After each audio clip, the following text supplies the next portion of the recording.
Salam, hər vaxtınız xeyir. Cənab Rayev, ilk növbədə özünüz haqqında bir qısa məlumat verərdiniz. Mən Hüseynov Cəmil Heydaroğlu 1968-ci ildə 3 oktyabrda Kərvansaray rayonunun Dilcan bölgəsinin Kərvansaray rayonunun Polat kəndlərindən olmuşam.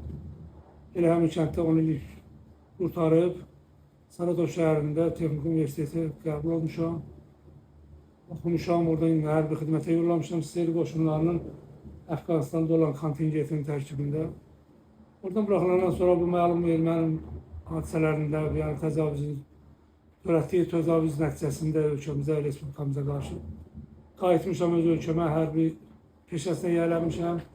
Azərbaycan ordusunun tərkibində Şuşa, Laçın, Qubadlı bölgəsində döyüşmüşük. Sonra hərbi rütbə almışam, Azərbaycan ordusunun ehtiyatda olan zabitiyəm. Bu qədər. Bir də belə bir sual. Polat kəndi və ətrafında qədim türklərə aid, yəni bizim Azərbaycanlıların yaşadığı ərazidə qədim abidələr, qəbristanlıqlar, burada çox olur ərazidə. Onlardan hansını xatırlayırsınız? Aydındır. Bizim Polat kəndinin yəni, tam tarixi məlum deyil, çox qədimlərə girib çıxdığına görə. Yəni, yaxın tarixdə babaların, atalarının danışdığına görə bu kənd orada yəni, kənd təsərrüfatı işlərinə məşğul olmuş, özlərinin güzaranı sonra Sovet hökumət dövründə kolxoz qurulmuş, insanlar bu işlərlə, mal heyvandarlıqla, əkinçiliklə tütünçülə məşğul olmuşdur, belə yaranmışdır və bunların da nə qədər qədim olduğunu sübutu sizin sualınıza cavab olaraq kəndin ətrafında, yəni bizim kənd 2-3 dəfə yerin dəyişdiyinə görə, hava şəraitlərindən asılı olaraq, 2-3 dəfə yerin dəyişdiyinə görə həmin yerlərdə də olan çox qədim qəbristanlıqlar var idi. Hətta bizdə kəndin ətrafında baraklar deyilən bir ərazi var idi. Orada yol salınanda meşə massivindən, yəni oranın təmizlənməsi üçün texnika işləyəndə, orada ağac meşəlik dağıdanda oradan insan yəni qəbirləri,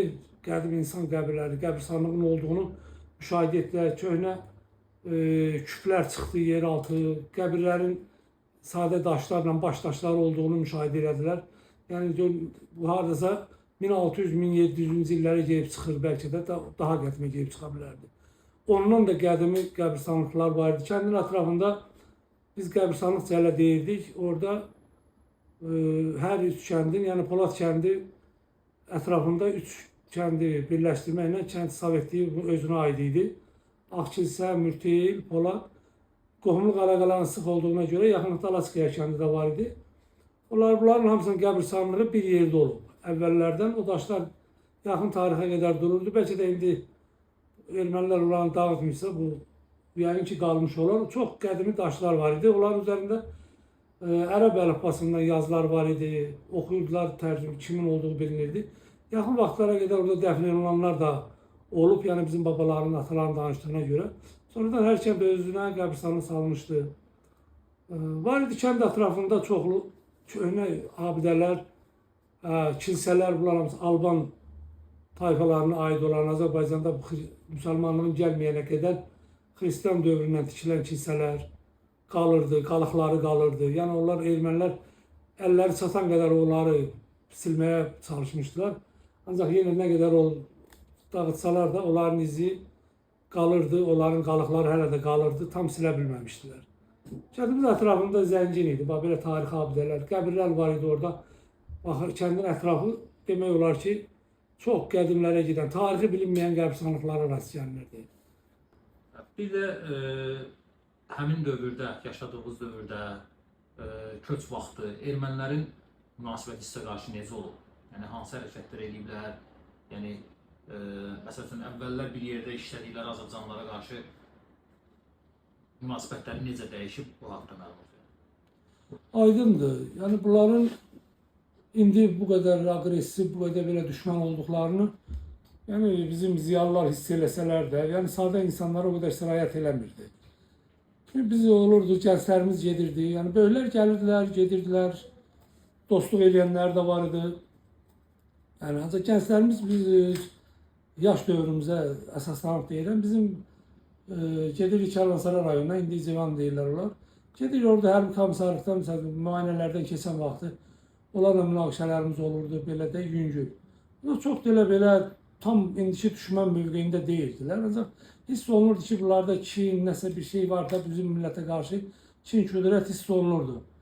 Yəni bizim kənd əhalisinin də böyüklərdən də aldığımıza görə heç kimdən qorxmamaq, heç kimdən çəkinməmək bu haqda bizə məsləhətə verilirdi. Böyüklər danışdıqca biz də götürürdük ki, yəni belə olmaq lazımdır. Biz oradan sərbəst gedirdik, yəni çəkilmədən gedirdik. Hərbi komissarlıqdan da keçirdik, orada ermənilərlə münaqişələrimiz də olurdu. Çəkinmədən, qorxmadan. Hələ bir epizod da olmuşdu orada.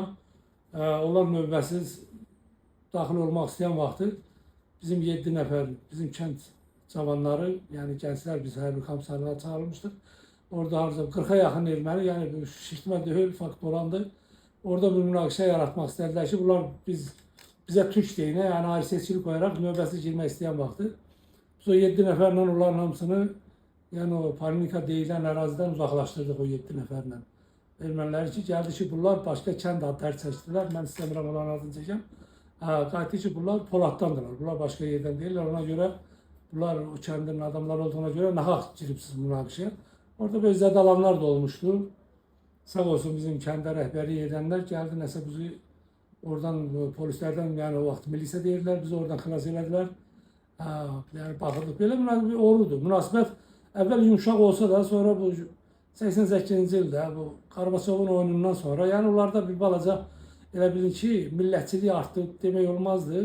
Xaricdən olan havadarların hesabına biraz əl-ayağı açdılar, başladılar kənddən gedib gələn adamlara incitməyə, belə bir hadisələr olub. Köç vaxtı da yəni bizim Rüstəmov Yaqub adında bir Rusiyada yaşayan bir oğlan, Rusiya vətəndaşı olaraq o gəlmişdi. Qoca atası, qoca anası yaşayırmış, onları köçürtmək üçün ki, bunlar köç vaxtıdır.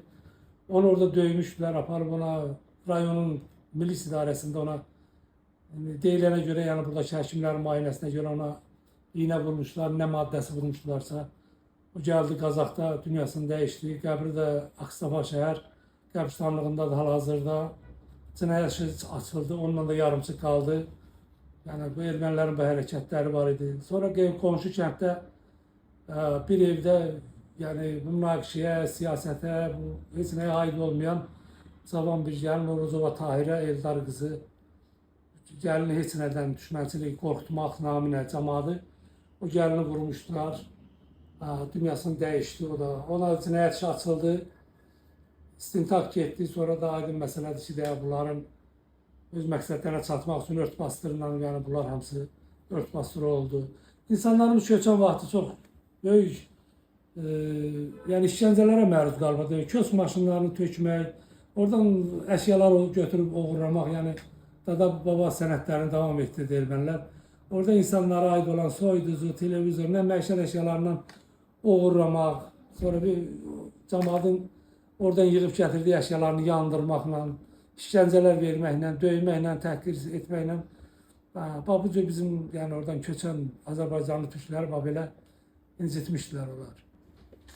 Bir də bu köç vaxtı bizim kənd, yəni müqavimət göstərib bildiyimə görə ermənilərə qarşı, yəni necə müqavimət göstəriblər, vəziyyət nə yerdə olub həmin vaxtı, onun haqqında məlumat verəm. Aydındır, bu köç vaxtı, yəni 88-ci ilin hadisələrini yəqin nəzərdə tutursunuz. Noyabr aylarında qədər olandı, yəni fevral ayıydı, 88-ci ilin fevral ayında Sumqayıt hadisələrini bahanə edərək, o da erməni təxribatı nəticəsində. Onlar ondan, yəni Azərbaycanlıların ermənilərə təxribatı olub, bunlar elə yazıblar. Sonra istintaqla məlum oldu ki, burada ermənilər özləri Seriya təhlükəsizlik orqanlarının əlindən burada münaqişə törədirlər. Ondan sonra kənd əhalisi ermənilər tərəfindən sıxışdırılmağa başlayanda insan məcbur olub özləri üçün orada dayaq məntəqələri, kimdə nə silahlar var, o silahı nəsə yığıblar. Kəndin giriş hissələrində, əsas ermənilərin kəndə daxil ola biləcək istiqamətlərdə orada dayaq məntəqələrdir, hər bir ildə dayaq məntəqələrini yaradıblar və növbəli çəkiblər orada. Yəni bir-iki dəfə də olub ki, onların gəldiyini təxribat kimi və yaxud da bəlkə də gəliblər, bu hadisələr eşidiblər, yaşlılar, qadınlar, qocalar kənddən çıxarılıb, yəni kişilər əli sıralı dayanıblar, gözləyiblər, yəni kəndi mühafizə ediblər bu cəhətdən ki, kəndin giriş hissələrində əsas yollardan, hardan ki, ermənilər, düşmanlar gələ bilərlər, o kəndə təcavüz edə bilərlər. Həmin nöqtələrin hamısında bu qorunmaq üçün postlar qoyulub, kənd əhalisinin yəni, təhlükəsini təmin etməyə çalışırlar. Silahlı münaqişələr qeydə alındığını eşitməmişəm. Yəni ki, onlar gəlsinlər o riskə. Ancaq mənim bildiyim qədərlə həmin bizim kəndin, Polad kəndinin kənarından keçən magistral yolda, yəni bizim orada 2 dənə dayaq məntəqəmiz olub və oradan heç kimin keçirilməsinə kənd saviyəsində işləmiş Hüseyn Öfeydər, yəni mənim atam orada gələn nümayəndələrlə elə orada görüşürmüş, onlar da oradan geri qaytarmış. Onların da təklifi bu olub ki, biraz sənədlərinizi, biraz da xərclik pul götürüb çıxasınız, bir müddətdən sonra qayıdacaqsınız. Yəni təbii ki, buna da cəmaət inanmayıblar, bunlara erməni, yəni ömür boyu belə şeylərlə məşğul olublar. Bunların bu siyasətin nəticəsində Ermənistanda, Qərbi Azərbaycanda Azərbaycanlıların köçürülməsi həmişə belə olub. Ona görə də axır vaxtlar bunların ərzaq cəhətdən sənədləşməyə aydın məsələ idi ki, rayon mərkəzinə getmək lazım idi adi bir sənəd üçün. Orada bunlar müəyyən təzyiqlərə məruz qalırlar, işgəncələrə məruz qalırlar. Yəni köçürülməyə məcbur olunurdu. Bu, onların qarşısına qoyduğu məqsədlərdən biri bu idi ki, Azərbaycanlı əhalisi, Türk əhali burada köçürülməlidir. Ona çatmaq üçün də hər cür təxribata əl atırdılar, hər bir yerə gediblər. Bizim əhali də bazardığı qədər olub. Bizdən sonra Qaraqoyunlu kəndləri var idi orada. Salah, Qaraqaya, bunlar hamısı yenə kəndlərdə düz, Göyçəyə qədər olan Qaraqoyunlu dərəsində.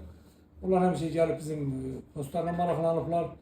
Ələlxüsus Salah kəndi yaxın olduğumuz üçün, qohumluq əlaqələrimizin olduğu üçün, tanışdığın, insanların birbirini tanıdığı üçün, xeyri şəhərini bir yerdə keçirdiyi üçün gəlib maraqlanırdılar.